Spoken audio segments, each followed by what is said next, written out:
Everton breaking news. Everton are set to pursue Gabriel Jesus from Arsenal, having submitted a loan-to-buy proposal. Meanwhile, the story behind the surprising clash between Keane and Gueye during Everton's win over Manchester United has now emerged, and David Moyes' interesting track record against Eddie Howe adds extra intrigue ahead of Everton's clash with Newcastle United. All this and more you can check out now, with the top Everton news, so make sure to like the video and check your subscription, so you don't miss any updates about the Toffees.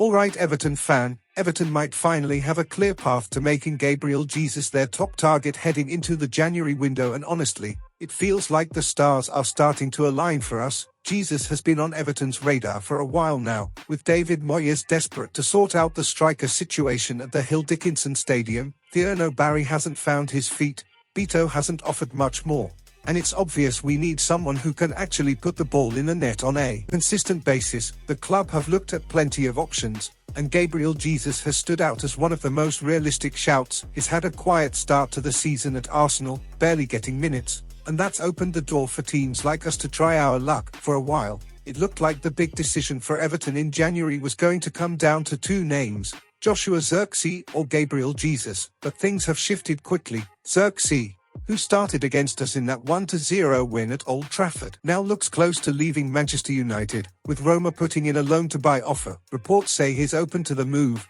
as long as Roma get themselves into the Champions League. With that deal moving in the right direction, Everton could see it as a bit of a blow, but honestly, it might end up being a blessing. With Zirkzee essentially off the table, it gives the Toffees the perfect chance to go all in for Jesus. He hasn't played for Arsenal since January, and let's be honest, that's a big red flag. But on the flip side, his quality isn't in doubt. He's proven in the Premier League, he's won titles, he's a Champions League level player. If Everton can get him on an initial loan with an option to buy, the risk is low and the upside is massive. This is the kind of signing that could genuinely change our season. If Moyes wants that difference maker up top, Jesus might just be the one. My friend Toffee fan, do you trust Gabriel Jesus to deliver goals consistently for us, or is he too much of a gamble? Share your opinion in the comments below. So Toffee, Keane and Gueye kicking off at Old Trafford didn't exactly come out of nowhere, at least not according to Darren Bent. Everton pulled off that brilliant 1-0 win over Manchester United on Monday night. Even after going down to 10 men early on, the flashpoint came when a loose ball flew wide of Pickford's goal, and suddenly Gueye and Keane were at each other, shouting, pushing, and then Gunnar slapped Keane, which earned him the red. Pickford had to jump in and calm things down before it got even worse. After the match, David Moyes made it clear he wasn't bothered about teammates scrapping. In fact, reports say a lot of the Everton squad actually respected Gueye more for how he handled himself afterwards. Both players seem to have moved on already, so it's not expected to drag on in the dressing room. But Darren Bent doesn't think it was a random outburst. Speaking on TalkSport, he said that for something to go from zero to chaos that quickly, there had to be some history behind it. Maybe Keane had a go at Gunnar in previous games, maybe Gunnar snapped back, maybe something happened in training, little things bubbling away until it finally hit boiling point.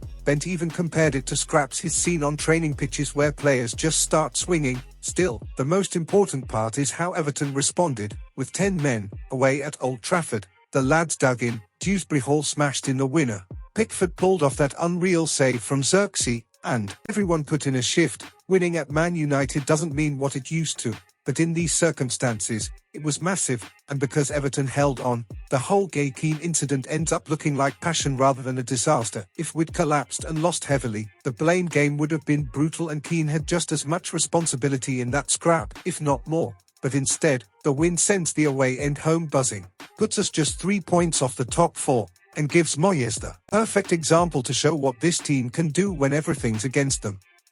My dear Everton fan, do you agree with Darren Bent that something must have been building for a long time between them? Let me know your thoughts in the comments below. Listen up Everton fan, Everton are back at it on Saturday evening as we welcome Newcastle United to the Hill Dickinson Stadium, and honestly, there's every reason to feel confident going into this one. The Blues were absolutely brilliant against Manchester United on Monday night, and performances like that give the whole squad a lift. At home, we've only lost once all season, and the place is already turning into a proper fortress. Teams don't enjoy coming here, and Newcastle will know that. Before the match, it's worth having a look at David Moyes' record against Eddie Howe. Funny enough, across their 11 meetings, the two managers have basically cancelled each other out. It's been incredibly balanced, but the recent games between them have been absolute goal fests. Their last 4 head-to-heads have produced 18 goals combined. That's more than 4 goals a game, so odds are we're in for a lively one again. Moyes does have the edge at the moment though, because Everton beat Newcastle 1-0 at St James Park the last time they met, with Carlos Alcaraz grabbing the winner that night. Looking ahead, Everton have a really decent run of fixtures coming up. After Newcastle at home, we head down to Bournemouth on Tuesday, then it's Nottingham Forest back at the Hill Dickinson Stadium. It's the kind of run where 7 points feels very realistic. Maybe draw on the South Coast and win the 2 home games. If we manage that, Everton could easily find themselves pushing into the top 6 or 7 heading into the festive period. And honestly, what a difference a year makes. This time last season under Sean Dyche, it felt like we were staring relegation in the face every week. Now, the whole mood around the club is completely different, positive, exciting, and full of belief. My friend Toffee fan, 7 points from the next 3 fixtures, realistic or too optimistic? Share your opinion in the comments below. Hey Toffee, Conor Gallagher is once again being linked with a move to Everton, and honestly, it might be exactly what he needs if he wants to get himself back into the England squad. Everton have been sniffing around Gallagher for years now, going all the way back to his Chelsea days under Frank Lampard, but a deal has never quite come together. This season, the interest is back, and while the lad is open to leaving Atletico Madrid, he supposedly only wants a Premier League club that's playing in Europe. Still, things can change quickly when you're not getting minutes, and that's the big issue for him in Madrid. He's nowhere near a regular starter, coming off the bench more often than not, and that's not going to help him force his way back into Gareth Southgate's plans. He's only played once under Thomas Tuchel, in that 3-1 loss to Senegal in the summer, and with Anderson and Wharton getting all the talk for England, Gallagher's slipping out of sight fast. Now, with Everton in a far better long-term financial position thanks to the Friedkin Group's takeover from Moshiri, things feel more stable, and former Everton scout Brian King has said it plainly. Players should start seeing Everton as a big club again, especially someone like Gallagher who needs games and suits the Premier League perfectly. And he's right, Gallagher's got tons to offer and would walk into our side. Look at players like Branthwaite and even Jack Grealish, both unlucky not to get picked for England at times despite strong form at Everton. Pickford is the only one who's safe, really. It's always been tough for our outfield lads to get noticed, but that 1-0 win at Old Trafford on Monday reminded everyone what this team is capable of. We're 11th, but only 3 points off the top 4. The league is so tight this season that Europe is genuinely on the cards. If Moyes can convince Gallagher of the direction this club is heading, maybe, finally, this long chase could become a reality. My dear Everton fan, would Conor Gallagher be a good signing for us?